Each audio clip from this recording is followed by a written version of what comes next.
नासरत के छोटे से नगर में एक शांत संध्या स्वर्गीय उपस्थिति से बाधित हुई।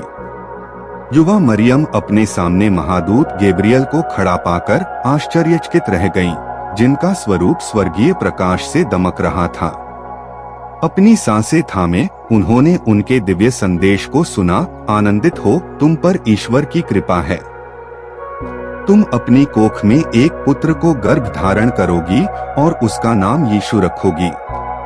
अभिभूत लेकिन शांत मरियम ने विनम्रतापूर्वक उत्तर दिया, तुम्हारे वचन के अनुसार मेरे साथ हो, और अपने महान भाग्य को अनुग्रह के साथ स्वीकार किया। इस बीच यूसुफ एक साधारण बढ़ी मरियम की गर्भावस्था की खबर से चिंतित थे। उनके हृदय में भारी चिंता थी और वे सोने चले गए। तभी उनके सपने में एक स्वर्गदूत प्रकट हुआ।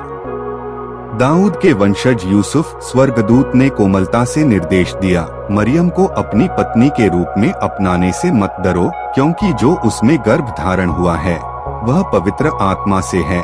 स्पष्टता के साथ जागृत यूसुफ ने मरियम का साथ देने का संकल्प लिया, यह समझते हुए कि उनके ऊपर एक पवित्र भूमिका सौंपी गई है। सीजर ऑगस्टस के आदेशानुसार जनगणना के लिए सभी को अपने पैतृक नगर लौटना आवश्यक था, जो मरियम और यूसुफ को बेथलेहम ले गया। यात्रा कठिन थी, जो उबड़-खाबड़ रास्तों और कोमल पहाड़ियों से भरी हुई थी, उनकी दृढ़ता का प्रमाण। मरियम अपने शरीर में भविष्य के उद्धारकर्ता को लेकर थकी हुई एक गधे पर सवार थीं।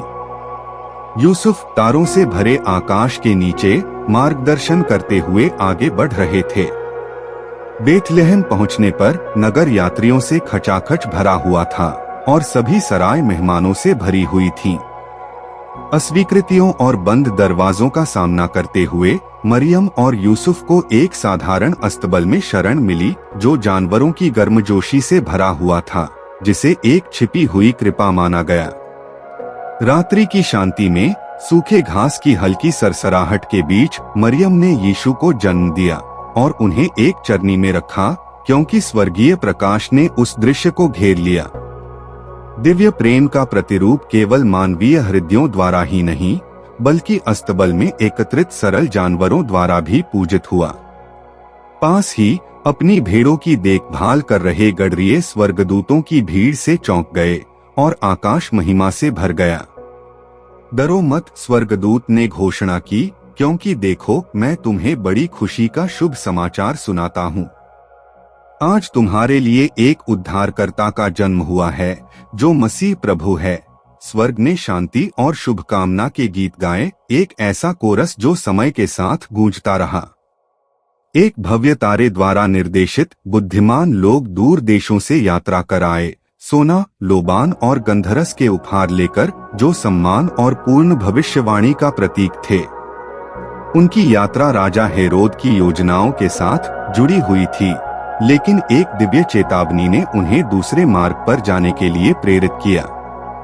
सभी तत्व उस युग की प्रामाणिकता को प्रतिबिंबित करते थे, साधारण वस्त्रों से लेकर बेथलेहम के मिट्टी के घरों के स्पर्श तक।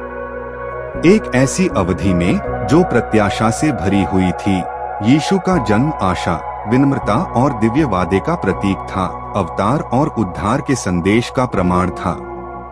उनका जन्म मानव इतिहास की दिशा बदलने वाला क्षण था, जो ईश्वर के प्रेम और मोक्ष की शुरुआत का प्रतीक है।